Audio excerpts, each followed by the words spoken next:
The first thing that survives is not a face. It is a break, the remnant of an ancient story about giants. Genesis gives the Nephilim only a brief appearance. Another ancient tradition gives some of the giants names. And dreams. What could frightened beings remembered for their strength? These dreams do not promise escape. They ask what happens when power learns that judgment is approaching. But no complete ancient book was recovered intact.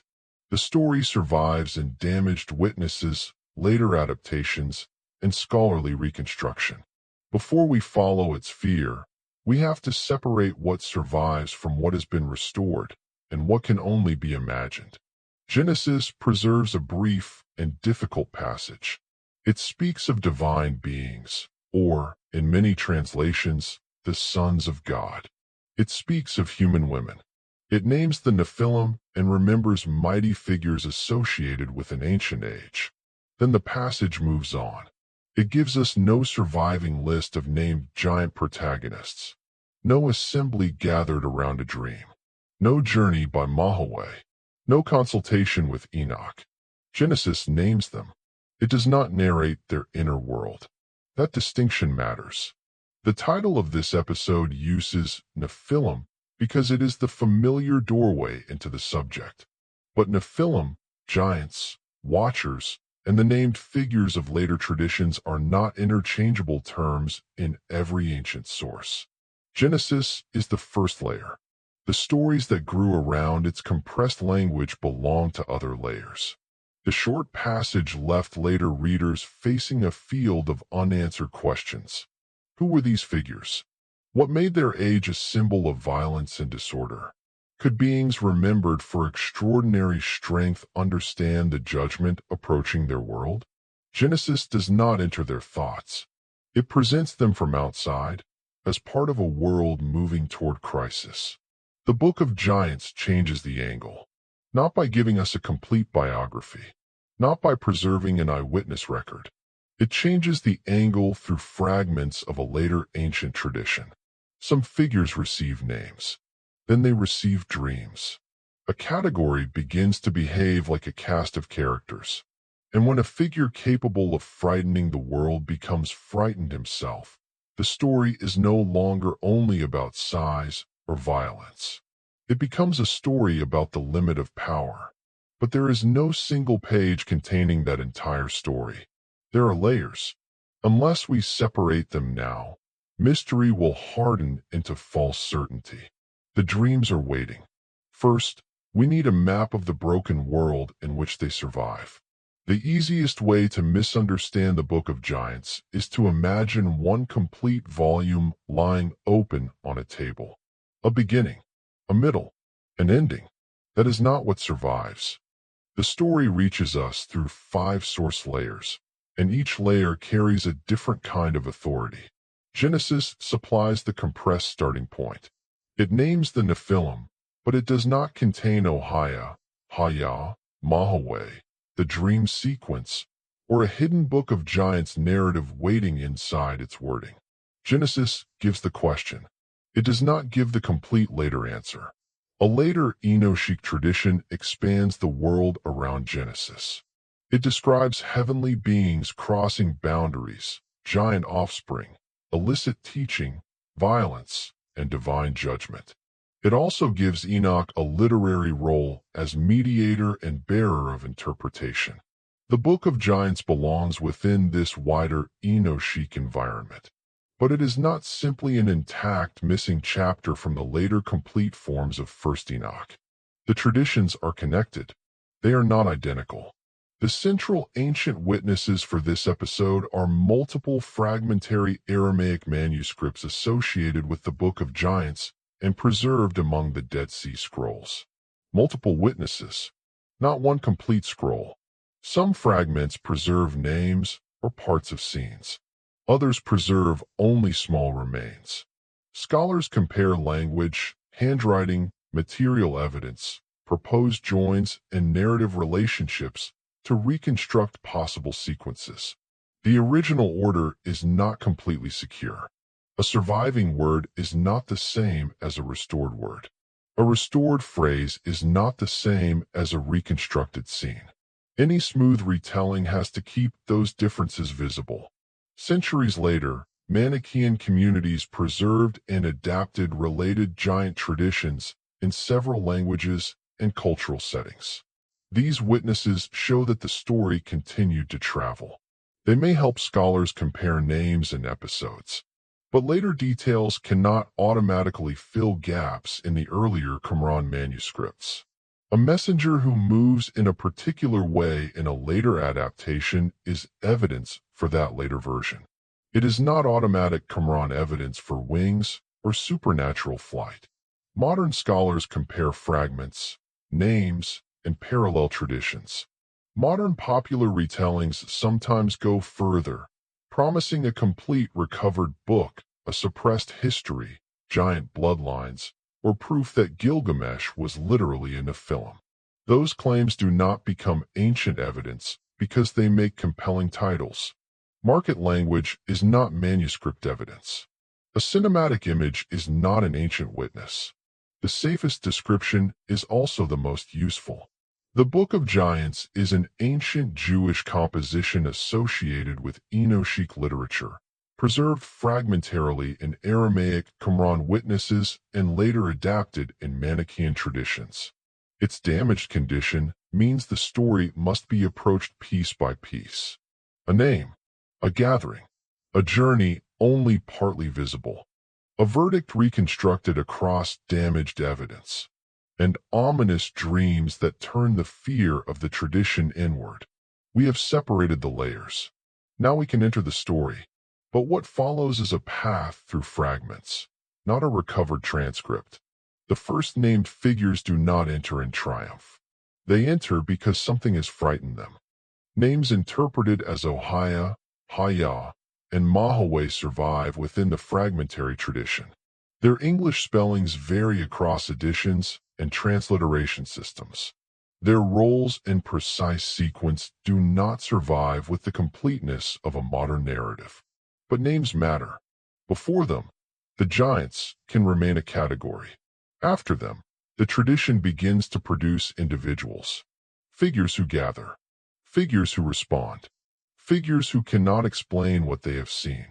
In the wider Enochic world, giants are associated with violence, appetite, and the collapse of order. Their power damages the world around them. The dream material reverses the direction of fear. Terror no longer moves only outward, from giant to human. It moves inward. The giants themselves become afraid. The fragments do not preserve every detail securely. Scholars reconstruct portions of the dream sequence from damaged text, proposed ordering, restorations, and comparison with related traditions. Publications can differ over who owns a particular dream, how scenes connect, and which words are physically present. We should not imagine one giant stepping forward to deliver a complete, surviving monologue. What remains is more broken than that. Yet the motif is clear enough to carry emotional weight. Ominous dreams are connected with approaching judgment.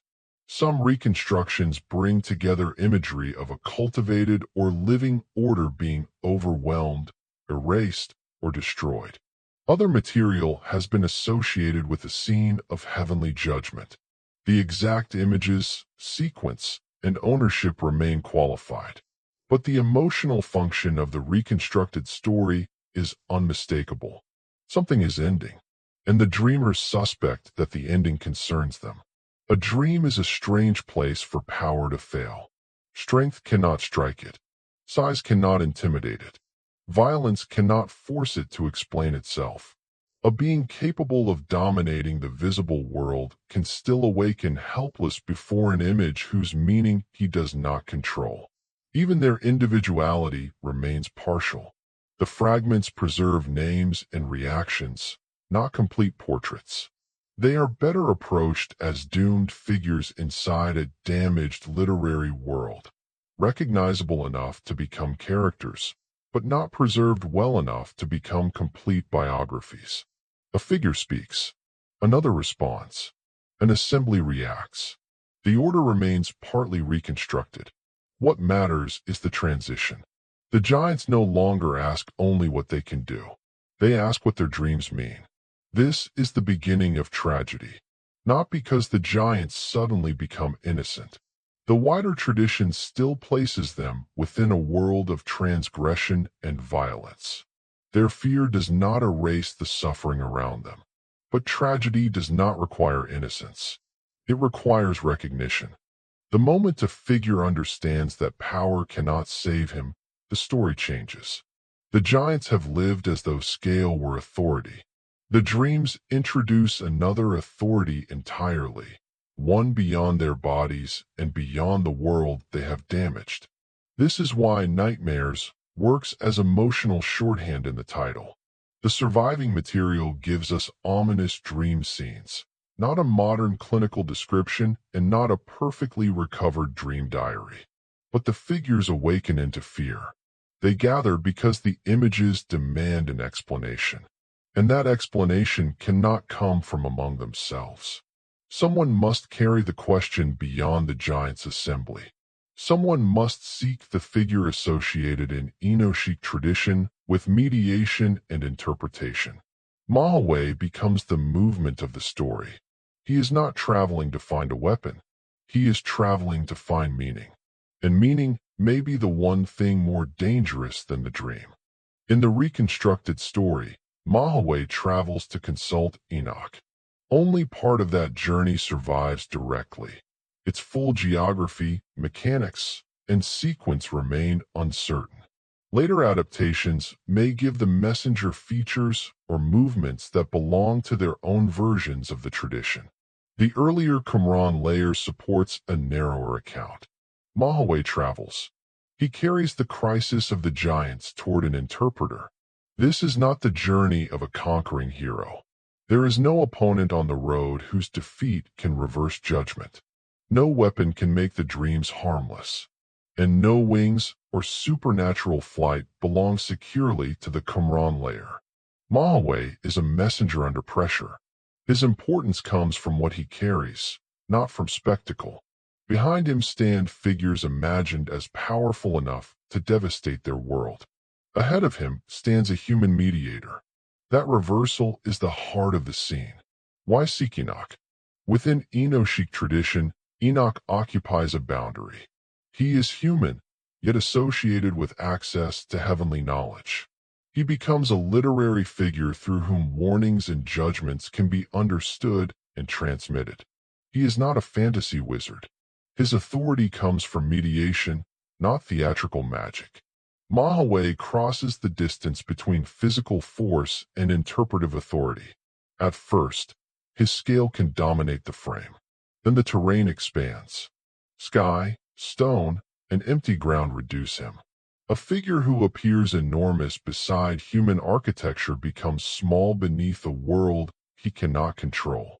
But it expresses the literary movement faithfully. Fear has sent him outward. Meaning lies beyond his own strength. The fragments do not preserve a complete record of Mahaway's motives. We cannot know whether he expected escape, reassurance, or simply an answer. What the reconstructed tradition gives us is enough. The question has become urgent. The giants cannot answer it. Mahaway seeks Enoch. The encounter remains restrained. The encounter reaches us without a preserved portrait or complete speech. Only a messenger, an interpreter, and the burden of an answer. Only the distance between messenger and interpreter. A burden delivered. A silence before the response. Mahaway has completed the part of the story that movement can accomplish. He has carried the dreams beyond the assembly. But travel can only bring the question to Enoch. It cannot determine the answer. The giants wanted interpretation. What returns to them is a verdict. In the reconstructed tradition, Enoch's response confirms approaching judgment. The exact wording remains under evidence hold.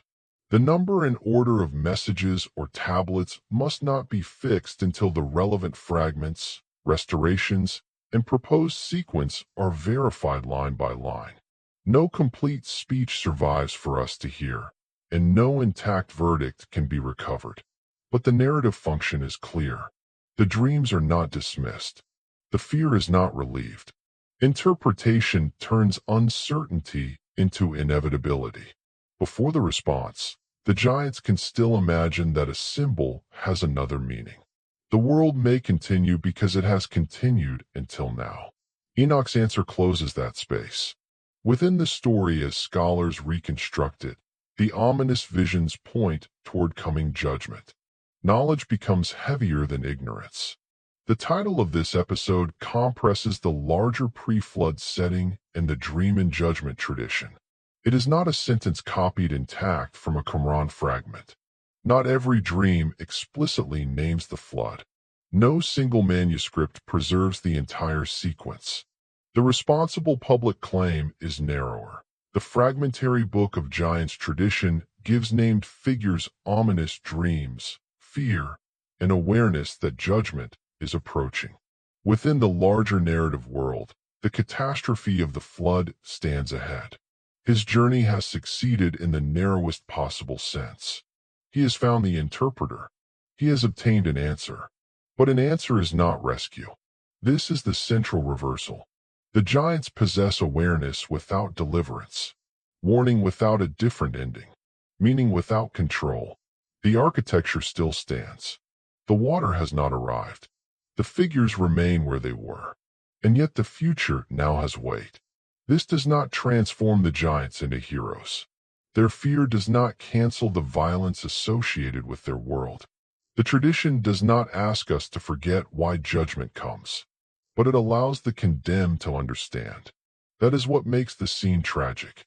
A figure once experienced only as a threat now experiences fear. Recognition makes him legible as a character. The strongest beings in the story cannot overpower interpretation. They cannot force Enoch to alter the meaning. They cannot strike the dream until it disappears. Power remains in their bodies. Authority has moved elsewhere. The verdict also changes how we look at the fragments. They are no longer merely damaged witnesses to unfamiliar names. They become the remains of a scene in which comprehension arrived too late. And inside those broken materials, another name appears, one carried from a different world of ancient memory. Not proof of a hidden identity, a clue to how stories traveled. A Gilgamesh-like name appears in the fragmentary text. That is significant. It is not an identity certificate. Gilgamesh belongs to the heroic traditions of ancient Mesopotamia, stories of kingship, extraordinary strength, dangerous journeys, mortality, and the limits of human ambition. The Book of Giants comes from a different literary and religious environment. But ancient traditions did not live behind sealed cultural walls. Names and motifs could travel. They could be borrowed, reshaped, and placed within new theological worlds. The fragment does not allow us to say that the epic or historical Gilgamesh was really a Nephilim. It does not prove that two entire traditions describe one biological individual. It does not turn the Epic of Gilgamesh into a missing chapter of Genesis. What the name may show is literary contact or cultural memory, a powerful name moving into a different story and taking on a different moral function. That is why Gilgamesh belongs here as textual memory, a cultural echo, a name visible through damage, not a complete biography. Some scholarship has also proposed a secondary comparison involving a Humbaba-like name. That proposal remains uncertain, and its local role cannot carry a dramatic identity claim without further verification. The more interesting question is not, was Gilgamesh secretly one of the Nephilim? The more useful question is, why would a name associated with Mesopotamian heroic memory appear inside a Jewish giant tradition? That question opens the ancient world rather than closing it. It suggests transmission, adaptation, storytellers inheriting names and placing them inside new moral structures. A heroic name in one tradition can become part of a condemned giant world in another. That tells us something about literature. It does not reveal a hidden bloodline. Gilgamesh must not overtake the episode. He is a puzzle inside the Book of Giants, not the subject that replaces it. The emotional center remains the dreams, the journey, the verdict, the approaching end. But the name reminds us that the story was never isolated. It stood within an ancient network of remembered heroes, dangerous beings, and arguments about power. A name can survive while its context disappears. A story can travel while its meaning changes. A fragment can preserve contact without proving identity. Responsible uncertainty is more valuable here than a spectacular conclusion. And it brings us to the question every fragmentary ancient text eventually faces. What are we actually allowed to claim? The Book of Giants is powerful enough without claims it cannot support. Before the final chapter, the boundaries need to be clear. No complete Book of Giants has been recovered. Multiple fragmentary witnesses survive, and scholars reconstruct relationships and narrative order across damaged material. Every smooth retelling is therefore an interpretive bridge across gaps. It must never be presented as one uninterrupted scroll. The surviving manuscripts were not written by the Nephilim. They are ancient literary witnesses about giant traditions, not autobiographical documents authored by the beings they describe. They provide no DNA evidence, no proof of a surviving giant bloodline, no confirmation of modern genetic theories, living descendants, or prophecy systems. Those claims belong to modern speculation, not to the manuscripts. A Gilgamesh-like name is a significant literary puzzle. It is not proof that Gilgamesh was historically a Nephilim. Later Manichaean versions also have limits. They preserve the later life of the tradition in new languages, religions, and cultural settings. They can assist comparison. They cannot automatically restore every gap in the earlier Aramaic composition. The Book of Giants was not finally translated from a sealed text hidden from the world. That language turns textual history into a false expose. The fragments have been cataloged, published, translated, debated, and reconstructed through scholarship. Disagreement remains because the evidence is damaged and difficult, not because a complete truth is waiting behind a locked door. Why, then, is the Book of Giants absent from most Bibles? Because ancient circulation and biblical canon are not the same category.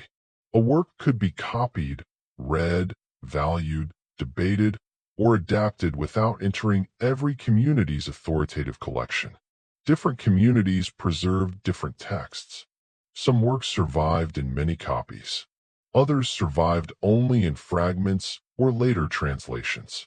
Absence from a canon does not, by itself, prove suppression. The more useful questions are historical. When did the tradition circulate? Who copied or adapted it? How did it interpret Genesis? What survives? And what kind of authority did different readers assign to it? Genesis gives the canonical base passage. The Watcher's tradition expands the ancient interpretive world. The Qumran fragments preserve the central Book of Giants witnesses for this episode. Later Manichaean communities preserve and transform related material. Modern scholars reconstruct. Modern audiences speculate. Confusion begins when those layers are collapsed into one voice. The same discipline applies to cinematic reconstruction. A threatened garden is not an exact photograph of an ancient dream. A giant silhouette is not a portrait recovered from a manuscript. Advancing water is not a preserved illustration. Such images can express the emotional logic of the tradition. They cannot serve as evidence for its historical claims.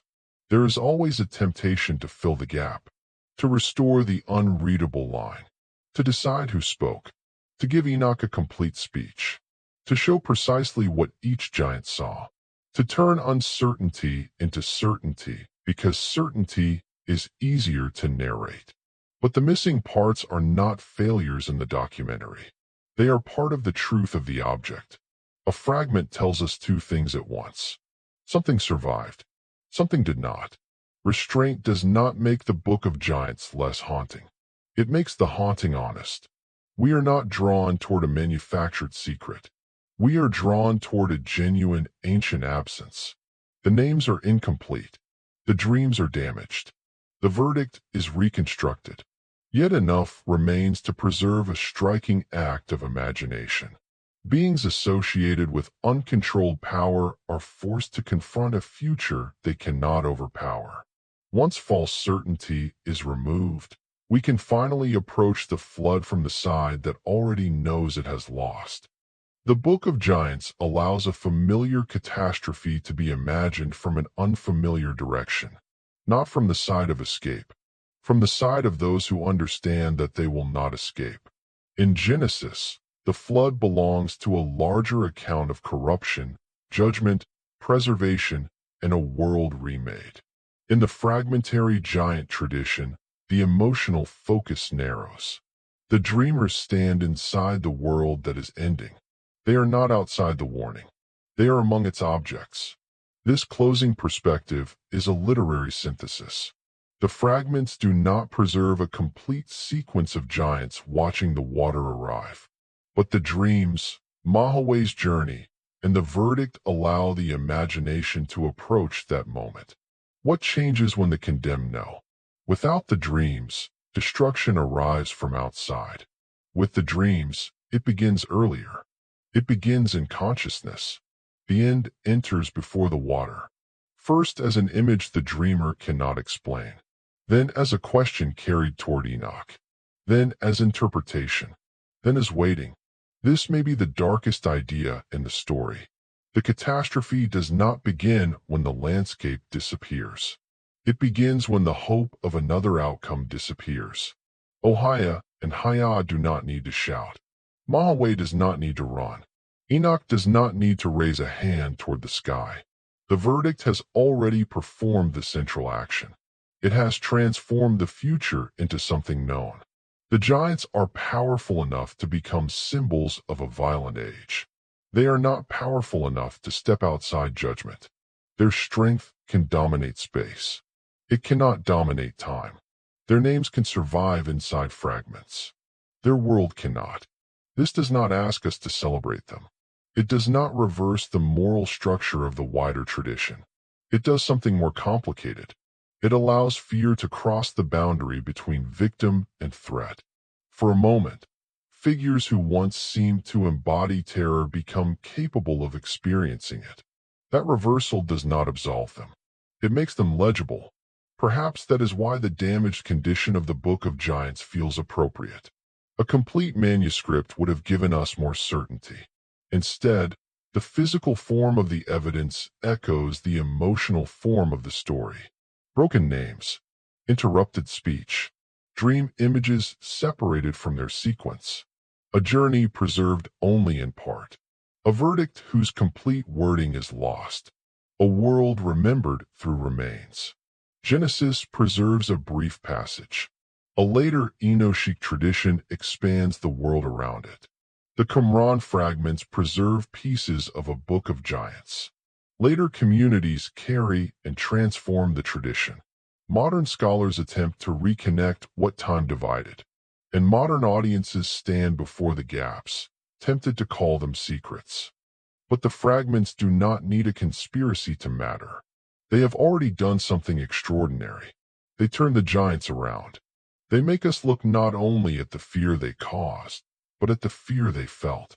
The first image was a break. The last image is the same. An edge where the text stops. An empty space where a sentence may once have continued. We cannot restore every missing word. We cannot know every dream exactly as an ancient reader knew it. We cannot make the damaged story whole by pretending the damage is not there. But enough survives. Enough to preserve names. Enough to preserve fear. Enough to preserve the memory of a question carried toward Enoch. Enough to imagine power confronted by a verdict it cannot change.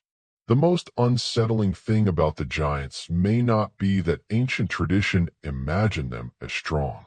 It may be that it imagined them understanding, too late, that strength was never the same as safety. Between the brief passage and the broken fragments, a world appears, and then the water reaches it.